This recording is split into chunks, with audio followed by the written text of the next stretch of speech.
नमस्कार, मी विशाल. आपलं सगळ्यांचं खूप खूप स्वागत. संध्याकाळचे 6 वाजलेले आणि आता या क्षणाला वेळ झालेली आहे गावामध्ये म्हणजे वेगवेगळ्या गावांमध्ये नेमकं काय घडतंय हे बघण्याची, यामध्ये जरा डोकावण्याची. चला सुरुवात करूयात हेडलाईन्सने.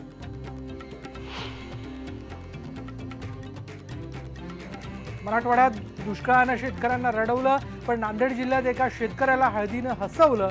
शामराव देशमुख यांना 4 एकरातून मिळालं हळदीचं 10 लाखांचं उत्पन्न.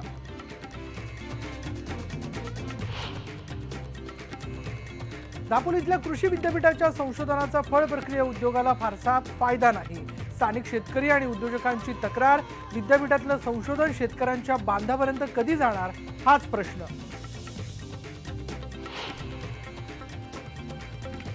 नागपूर जिल्ह्यातल्या भिवापुरी मिरचीला मिळालं GI इंडिकेशन. मिरचीला आता उत्तम भाव मिळणार असल्यानं शेतकऱ्यांमध्ये आनंद.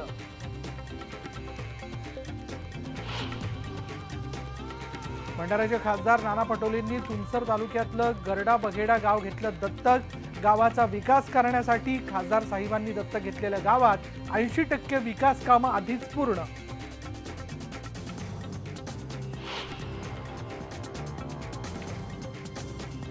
आणि सोलापुरात ऊस तोडणी मजुरांच्या वाट्याला बालदिन नाहीच. शाळा सोडून आई वडिलांवर ऊसाच्या फडात करावा लागतोय मुक्काम.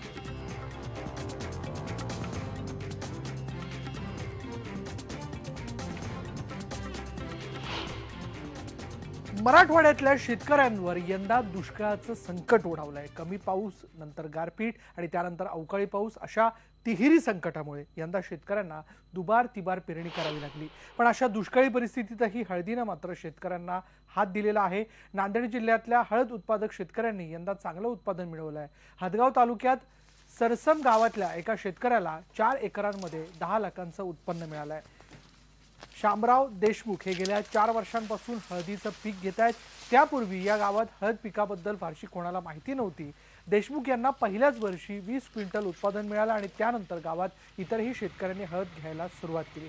यावर्षी तर देशमुख यांनी एकरी 28 क्विंटल असं विक्रमी उत्पादन घेतलंय. साधारणतः जूनच्या किंवा 3ऱ्या आठवड्यात हळदीची लागवड केली जाते. फेब्रुवारी मार्चमध्ये त्याची काढणी होते आणि डिसेंबरमध्ये त्याचे भाव ठरतात. चांगलं खतपाणी मिळालं तर हळदीचं चांगलं उत्पादन होतं. बागायतीसाठी हे चांगलं पीक आहे आणि मुख्य म्हणजे कमीत कमी पाण्यावर ही हळद पिकते. यावर्षी हळदीला क्विंटल मागे 9,000 रुपये भाव मिळालेला आहे आणि त्यामुळे दुष्काळानं शेतकऱ्यांना रडवलेलं असलं तरी हळद उत्पादक शेतकरी मात्र हसले आहेत असंच म्हणावं लागेल. माझं अपेक्षित उत्पन्न 28 क्विंटलच्या वर प्रति एकरी आणि भाव 8,000 जरी सर्वसाधारण धरला तरी 2.5 लाख रुपयापर्यंत उत्पन्न प्रति एकरी. बागायतासाठी हळद ही अत्यंत उपयुक्त आणि अत्यंत चांगलं पीक आहे. कारण पाऊस कमी जरी असला जास्त जरी असला, पावसाळ्यात पाणी फार कमी लागते आणि नंतर विहिरीला पाणी कमी असलं, नाल्याचं ओढ्याचं जे काही पाणी असेल तुमचं, तर फेब्रुवारी महिन्याच्या आत तुम्हाला पाणी बंद करायचे. फेब्रुवारी महिन्यात हळद काढायला येते. त्यामुळं जो काही 8 ते 1 महिन्याचा पिरियड आहे, या 8 महिन्यामध्ये फार कमीत कमी पाणी द्यायचे आणि उन्हाळ्यात ज्यावेळेला पाणी नसते आपल्याकडे त्यावेळेला तर काही पाण्याची गरजच नाही. शिजवून वगैरे सर्व तयार होऊन जाते तोपर्यंत आपलं याच्यापर्यंत. यानंतर पाहूयात, भिवापुरी मिरची जगप्रसिद्ध आहे आणि नागपूर जिल्ह्यातल्या भिवापुरी मिरचीला आंतरराष्ट्रीय मान्यता मिळालेली आहे. या मिरचीला आता जिओलॉजिकल इंडिकेशन मिळालंय. त्यामुळे भिवापुरी मिरचीचं ब्रँडिंग जगभरात होऊ शकणार आहे. गेल्या काही वर्षात या मिरचीचं पीक घेणाऱ्या शेतकऱ्याला वाईट दिवस आले होते, पण या मानांकनामुळे आता शेतकऱ्यांच्या आशा पुन्हा एकदा पल्लवित झाल्यात. भिवापूर परिसरातल्या 200 शेतकऱ्यांनी यावेळी या मिरचीचं पीक घेतलंय.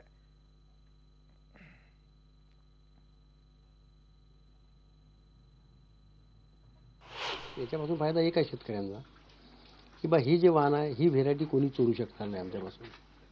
याचं ब्रँडिंग म्हणजे आमच्याच नावावर राहील, भिवापूर मिरची उत्पादक समूह गटाच्या माध्यमातून. आणि जे शेतकऱ्यांना जे त्यांचा जो भाव मिळायला पाहिजे, रेट, जे मार्केटमध्ये शेतकऱ्यांना आजकाल त्याच्या उत्पादन झालेल्या मालाचा भाव मिळत नाही. ते GI पासून कसं झालेलं आहे, एक आम्हाला गव्हर्नमेंटचं रजिस्ट्रेशन मिळून राहिलं आणि याच्यामुळे दुसरा कोणी यांच्याची ट्रू कॉपी मारू शकणार नाही पेटेंटमुळे. आणि जेवढं काही उत्पादन होईल आमच्या शेतकऱ्याचं, आमचे 200 शेतकरी आहेत, त्या 200 शेतकऱ्याकडून जेवढं उत्पादन होईल तेवढे समोरचा कोणीतरी एखादा खरीददार येईल, व्यापारी येईल किंवा मार्केटिंग होईल आणि तो आमच्या पद्धतीने भाव ठरवेल. कोकणामध्ये पारंपरिक शेती कमीच होते, पण निसर्गाचं भरघोस देणं असलेल्या या भागात फळ प्रक्रिया उद्योगाला चांगली संधी आहे. दापोली इथं कृषी विद्यापीठही आहे, मात्र तिथं केलं जाणारं संशोधन आणि स्थानिक शेतकरी उद्योजक यांचा एकमेकांशी तितकासा संबंध येत नसल्याचं चित्र आहे. फळ प्रक्रिया उद्योगातल्या तांत्रिक अडचणी सोडवण्यात कोकण कृषी विद्यापीठ फारसा पुढाकार घेत नाही, अशी खंत स्थानिक शेतकरी आणि उद्योजक व्यक्त करताना दिसतात. उदाहरण द्यायचं झालं तर दापोलीतले प्रगतिशील शेतकरी विनय महाजन यांनी कोकणातल्या कोकम या दुर्लक्षित फळापासून कोकम सोडा बनवला. त्यानंतर करवंद सोडा, काजू बोंड सोडा, आवळा सोडा, नंतर आंबा सोडा, चिंच सोडा, जांभूळ सोडा असे अनेक पदार्थ त्यांनी तयार केलेले आहेत. आंबा, करवंद, जांभूळ, काजू बोंड यांच्यापासून वाईन तयार करण्यातही त्यांना यश मिळालं, पण यामध्ये कृषी विद्यापीठाचं तितकंसं सहकार्य मिळालं नाही. विद्यापीठाचं सहकार्य मिळालं तर स्थानिक शेतकऱ्यांना फळ प्रक्रिया उद्योगात चांगली संधी मिळू शकते. इतर शेतकऱ्यांचीही थोड्याफार फरकानं अशीच भावना आहे.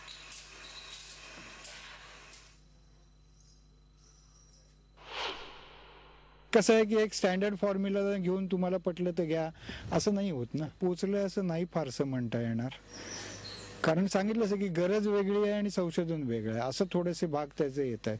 आणि काही वेळेला असं होतं की संशोधन आपण जेव्हा शेतावर राबवायला जातो त्यावेळेला जे प्रॉब्लेम्स येतात त्यावेळेला हे लोक परत दुर्लक्ष करतात. त्यावेळेला सपोर्ट करायला पाहिजे ना शेतकऱ्यांना, की तुम्ही आमचं टेक्नॉलॉजी वापरताय तर तुम्हाला जर काय ऑन फील्ड्स काय प्रॉब्लेम आले तर त्यांनी येऊन सोडवले पाहिजेत. पण दुर्दैवाने तसंही घडताना दिसत नाही. याच्यासाठी मी स्वतः प्रयत्न करून बघितलेले आहेत आणि मग तुम्हाला सांगतोय. आपल्याकडे टेस्टिंग लॅबोरेटरी तेवढी इक्विप्ड अवेलेबल नाहीये जवळपासच्या एरियात, म्हणजे पर्टिक्युलरली माझ्या एरियामध्ये. कृषी विद्यापीठामध्ये जी लॅबोरेटरी अवेलेबल आहे त्याच्यामधनं असा अनालिसिस करून मिळणं शक्य आहे की नाही हा प्रश्न आहे अजूनही. कारण तिथे मी अप्रोच करून बघितला पण तिथनं काही पॉझिटिव्ह रिस्पॉन्स मला मिळाला नाही. कदाचित माझा अप्रोचही चुकलेला असू शकतो, पण तरी सुद्धा मी एक सामान्य माणूस आहे आणि हे सगळं काम करणं आणि ह्या सगळ्याचं पिच्छा पुरवणं ह्याच्यातच माझा इतका वेळ जात असतो की त्या व्यतिरिक्त शिवाय अजून विद्यापीठात मध्ये जाऊन ती फॅसिलिटी मला अवेल करून घेणं ह्याच्या मागे लागायला मला खरं तर वेळ मिळत नाही.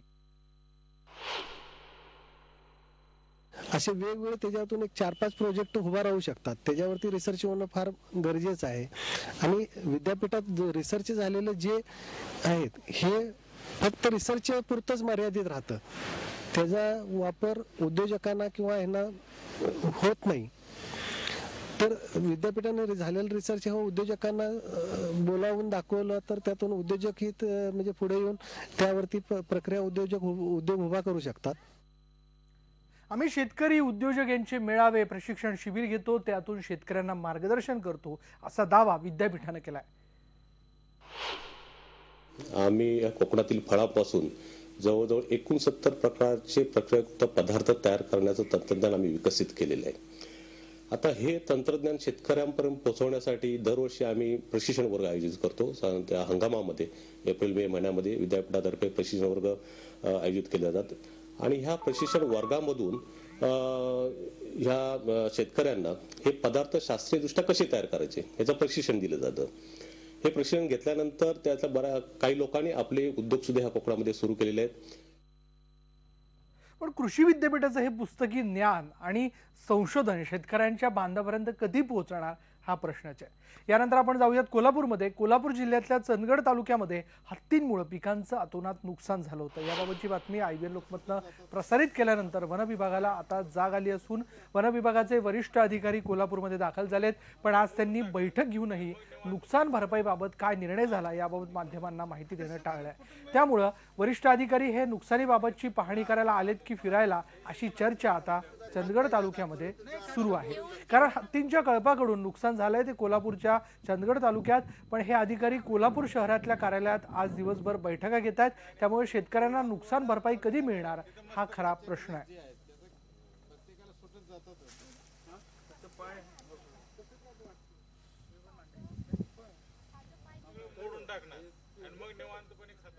आणखी काही गावांमधल्या घडामोडी आपल्याला जाणून घ्यायच्यात. फेरफटका मारायला जायचंय, पण इथे वेळ झाली एका ब्रेकची. पहा फक्त IBN लोकमत.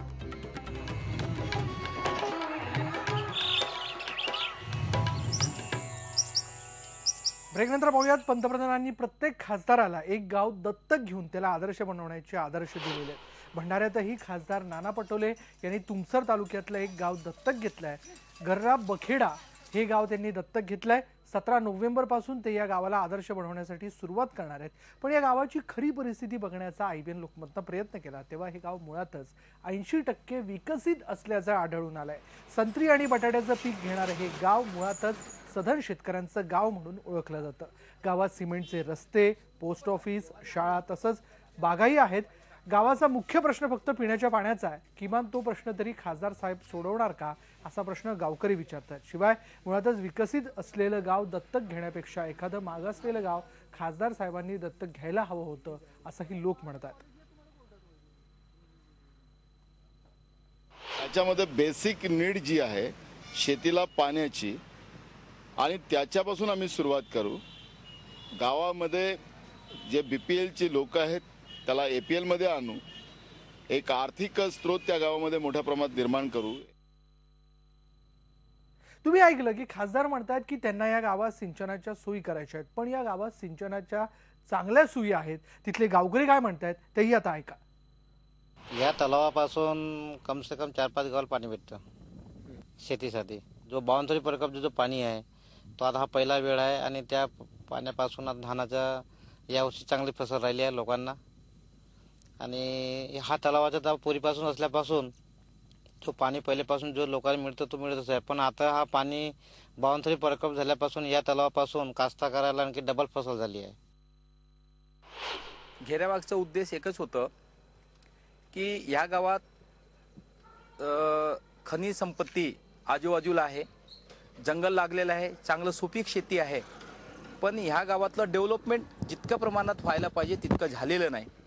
आणि एकदा ह्या गावात 2-3दा आपले खासदार साहेब नानाभाऊ पटोले हे येऊन गेले आणि ह्या गावातल्या लोकांची मानसिकता त्यांनी ओळखलं की खरोखर या गावातली सगळी लोक एकत्रित येऊन सामूहिक या गावात विकसित करण्याची मानसिकता ह्या लोकांमध्ये त्यांनी ओळखली. आणि म्हणूनच ह्या 1700-1800 गावांपैकी ह्या गावातलं निवड केली असं मला वाटतं. आणि यानंतर गावाकडच्या बातम्यांमध्ये वेळ झाली एका ब्रेकची आणि ब्रेक नंतर पाहणार आहोत. सोलापुरात ऊस तोडणी मजुरांच्या वाट्याला बालदिन नाहीच.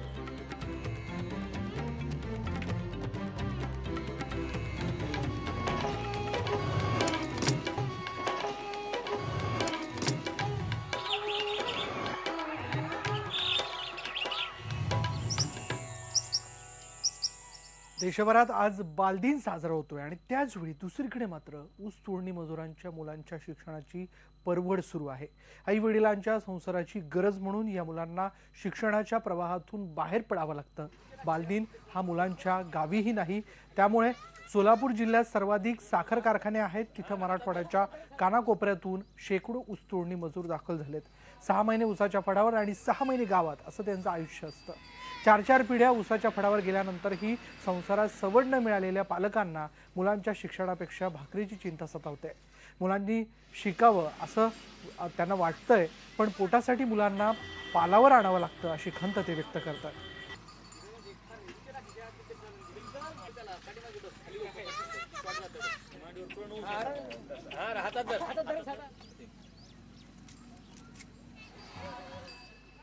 तरी मी 15 वर्षापासून ऊस तोडतो.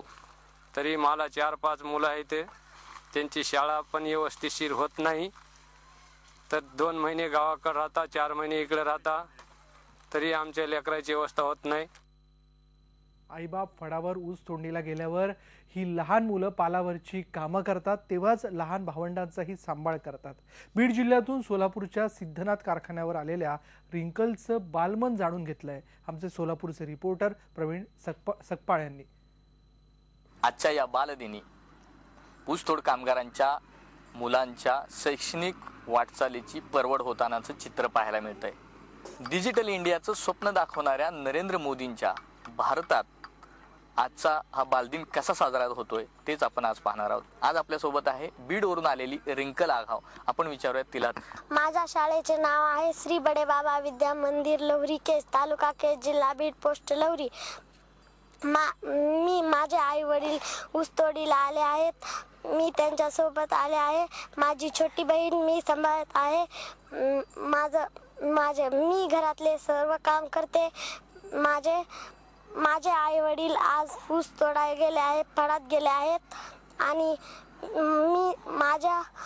मला खूप अभ्यास करू वाटतो. तुला कविता म्हणाली ते मन Up the ladder and down the seesaw, merry-go-round, let's stop right.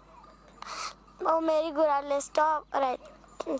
Bound the seesaw high and low, bound the seesaw high and low. Bound seesaw high and low अशाच पद्धतीचं काहीसं आयुष्य या रिंकलच्या वाट्याला आलंय. त्यामुळं सरकारला एकच विनंती आहे की या टॅलेंटला कुठंतरी वाव मिळाला पाहिजे. प्रवीण सपकाळ, IBN लोकमत, सोलापूर. आणि यानंतर गावाकडच्या बातम्यांमध्ये इथे थांबणार आहोत. पहा फक्त IBN लोकमत.